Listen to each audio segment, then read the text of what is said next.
Tetze, when you go forth. Deuteronomy 21:10 through 25:19. When you go out to war against your enemies, the Lord your God gives them into your hand, and you take them as captive. And you see among the captives a beautiful woman, and you desire to take her to be your wife. And you bring her home to your house. She shall shave her head and pare her nails. And she shall take off the clothes in which she was captured, and shall remain in your house, and lament her father and her mother a full month. After that, you may go into her, and be her husband, and she shall be your wife. But if you no longer delight in her, you shall let her go where she wants. But you shall not sell her for money, nor shall you treat her as a slave, since you have humiliated her. If a man has 2 wives, the one loved and the other unloved, and both the loved and the unloved have borne him children, and if the firstborn son belongs to the unloved, then on the day when he assigns his possessions as an inheritance to his sons, he may not treat the son of the loved as the firstborn in preference to the son of the unloved who is the firstborn. But he shall acknowledge the firstborn, the son of the unloved, by giving him a double portion of all that he has, for he is the firstfruits of his strength. The right of the firstborn is his. If a man has a stubborn and rebellious son, who will not obey the voice of his father or the voice of his mother, and though they discipline him, will not listen to them, then his father and his mother shall take hold of him and bring him out to the elders of his city at the gate of the place where he lives. And they shall say to the elders of his city, "This is our son, our stubborn and rebellious son. He will not obey our voice. He is a glutton and a drunkard." Then all the men of the city shall stone him to death with the stones. You shall purge the evil from your midst, and all Israel shall hear and fear. And if a man has committed a crime punishable by death, and he is put to death, and you hang him on a tree, his body shall not remain all night on the tree, but you shall bury him on the same day, for a hanged man is cursed by God. You shall not defile the land that the Lord your God gave you for an inheritance. You shall not see your brother's ox or his sheep going astray and ignore them. You shall take them back to your brother. And if he does not live near you, and you do not know who he is, you shall bring it home to your house, and it shall stay with you until your brother seeks it. Then you shall restore it to him. And you shall do the same with his donkey, or with his garment, or with any lost thing of your brother's, which he loses and you find. You may not ignore it. You shall not see your brother's donkey or his ox fallen down by the way and ignore them. You shall help him to lift them up again. A woman shall not wear a man's garment, nor shall a woman put on a woman's cloak. For whomever does these things is an abomination to the Lord your God.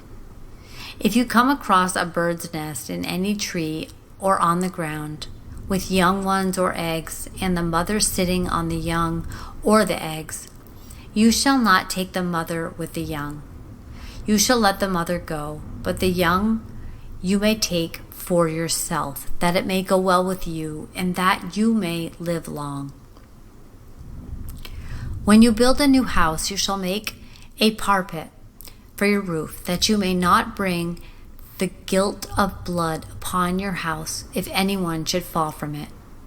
You shall not sow in your vineyard 2 kinds of seed, lest the whole yield be forfeited, the crop that you have sown and the yield in the vineyard. You shall not plow with an ox and a donkey together. You shall not wear cloth of wool and linen mixed together. You shall make yourselves tassels on the 4 corners of the garment with which you cover yourself. If any man takes a wife and goes into her and then hates her and accuses her of misconduct and brings a bad name upon her, saying, I took this woman, and when I came near her, I did not find her in her evidence of her virginity, then the father of the young woman and her mother shall take and bring out the evidence of her virginity to the elders in the city in the gate. And the father of the young woman shall say to the elders, I gave my daughter to this man to marry, and he hates her. And behold, he has accused her of misconduct, saying, I did not find in your daughter evidence of virginity. And yet this is the evidence of my daughter's virginity. And they shall spread the cloak before the elders of the city. Then the elders of that city shall take the man and whip him.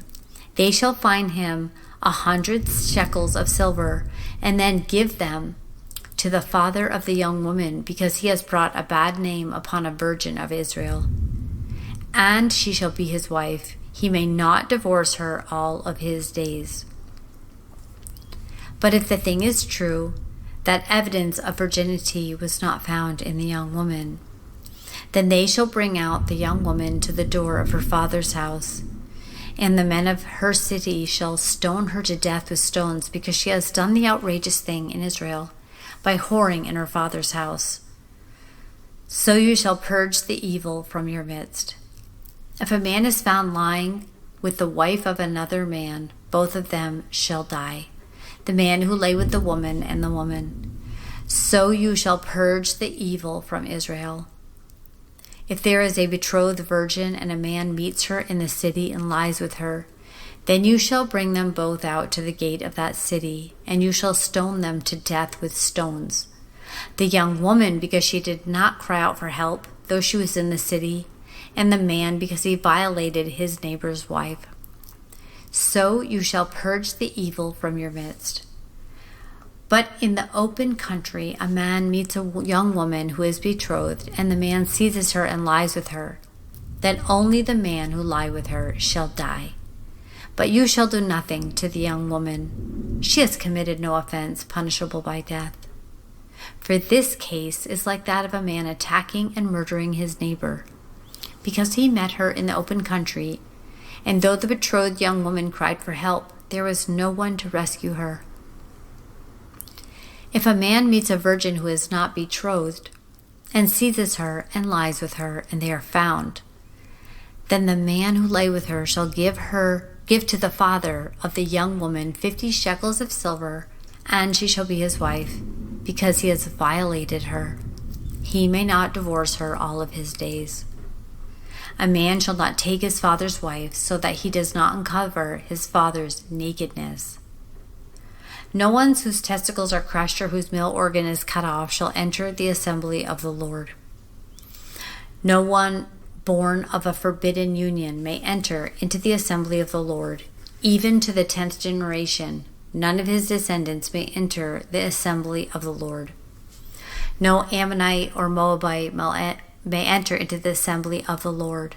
Even to the 10th generation, none of them may enter the assembly of the Lord forever, because they did not meet you with bread and water on the way when you came out of Egypt, and because they hired you against Balaam, the son of Beor from Pethor of Mesopotamia, to curse you.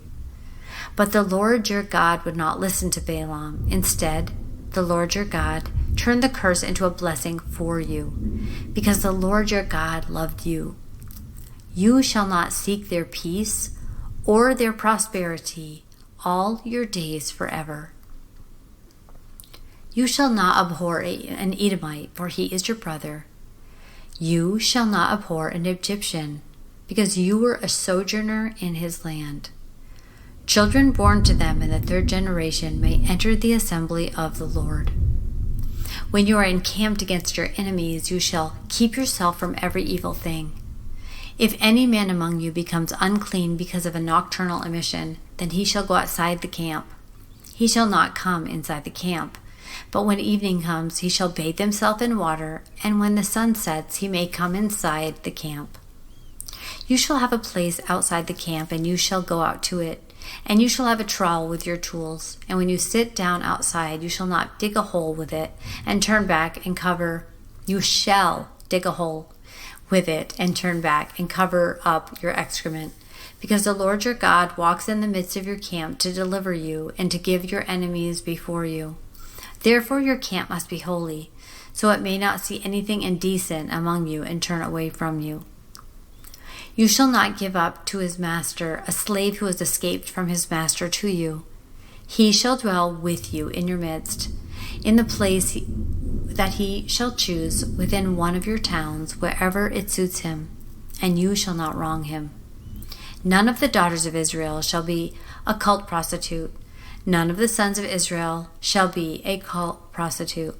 You shall not bring a fee of a prostitute or the wages of a dog into the house of the Lord your God in payment for any vow, for both of these are an abomination to the Lord your God. You shall not charge interest on loans to your brother, interest on money, interest on food, interest on anything that is lent for interest.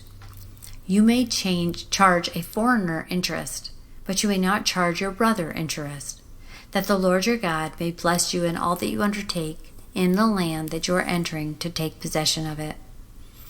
If you make a vow to the Lord your God, you shall not delay in fulfilling it, for the Lord your God will surely require it of you, and you will be guilty of sin. But if you refrain from vowing, you will not be guilty of sin. You shall be careful to do what has passed your lips, for you have voluntarily vowed to the Lord your God, which you have promised with your mouth. If you go into your neighbor's vineyard, you may eat your fill of grapes, as many as you wish, but you shall not put any in your bag. If you go to your neighbor's standing grain, you may pluck at the ears with your hand, but you shall not put a sickle to your neighbor's standing grain. When a man takes a wife and marries her, if then she finds no favor in his eyes because he has found some indecency in her, and he writes her a certificate of divorce and puts it in her hand and sends it out of his house, and she departs out of his house, and if she goes and becomes another man's wife, and the latter man hates her and writes her a certificate of divorce and puts it in her hand and sends it out of her house, or if the latter man dies who took her to be his wife, then her former husband, who sent her away, may not take her again to be his wife, after she has been defiled, for this is an abomination before the Lord.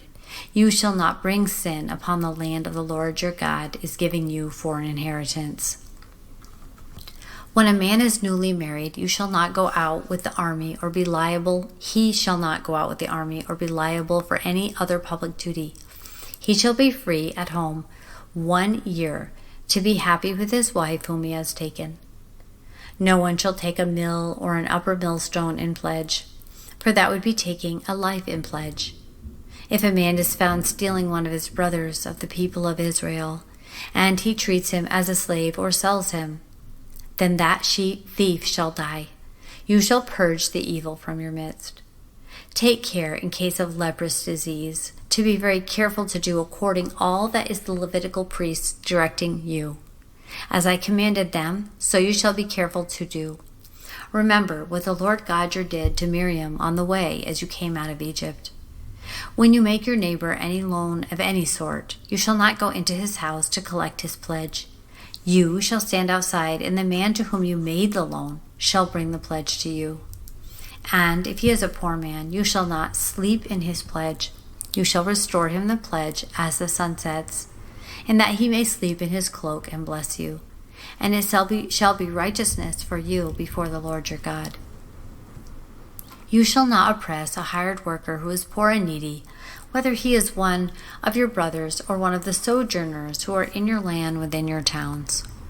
You shall give him his wages on the same day, before the sun sets, for he is poor and counts on it, lest he cry against you to the Lord, and you be guilty of sin. Fathers shall not be put to death because of their children, nor shall children be put to death because of their fathers. Each one shall be put to death for their own sin. You shall not pervert the justice due to the sojourners or the fatherless, or take a widow's garment in pledge. But you shall remember that you were a slave in Egypt, and the Lord your God redeemed you from there. Therefore, I command you to do this. When you reap your harvest in your field and forget a sheaf in the field, you shall not go back to get it. It shall be for the sojourner, the fatherless, and the widow, that the Lord your God may bless you in all the work of your hands. When you beat your olive trees, you shall not go over them again. It shall be for the sojourners, the fatherless, and the widow. When you gather the grapes in your vineyard, you shall not strip it afterward. It shall be for the sojourner, the fatherless, and the widow. You shall remember you were a slave in the land of Egypt. Therefore, I command you to do this. If there is a dispute between men, and they come into court, and the judges decide between them, acquitting the innocent and condemning the guilty, then the guilty man deserves to be beaten. The judge shall cause him to lie down and be beaten in his presence, with a number of stripes in proportion to his offense. 40 stripes may be given him, but no more, lest if one should go on to beat him with more stripes than these, your brother shall be degraded in your sight. You shall not muzzle an ox when it is treading out the grain. If brothers dwell together, and one of them dies and has no son, and the wife of the dead man shall not be married outside the family to a stranger, her husband's brother shall go into her, take her as his wife, and perform the duty of a husband's brother to her. And the first son whom she bears shall succeed to the name of his dead brother, that his name may not be blotted out of Israel. And if the man does not wish to take his brother's wife, then his brother's wife shall go up to the gates to the elders and say, My husband's brother refused to perpetuate his brother's name in Israel. He will not perform the duty of a husband's brother to me. Then the elders of his city shall call on him and speak to him. And if he persists, saying, I do not wish to take her, then his brother's wife shall go up to him in the presence of the elders and pull his sandals off his foot and spit in his face, and she shall answer and say, So shall it be done, that the man who does not build up his brother's house, and the name of his house shall be called in Israel, the house of him who has had his sandals pulled off. When men fight with one another, and the wife of one draws near to rescue her husband from the hand of him who is beating him, and puts out her hand and seizes him by the private parts, then you shall cut off her hand. Your eye shall have no pity. You shall not have in your bag 2 kinds of weights, a large and a small. You shall not have in your house 2 kinds of measures, a large and a small. A full and fair weight you shall have. A full and fair measure you shall have, that your days may be long in the land the Lord your God has given you. For all who do such things, all who act dishonorably and dishonestly, are an abomination to the Lord your God. Remember what Amalek did to you on the way as you came out of Egypt, how he attacked you on the way when you were faint and weary, and cut off your tail, those who were lagging behind you, and he did not fear God. Therefore, when the Lord your God had given you rest from all your enemies around you, in the land that the Lord your God is giving you for an inheritance to possess, you shall blot out the memory of Amalek from under heaven, and you shall not forget.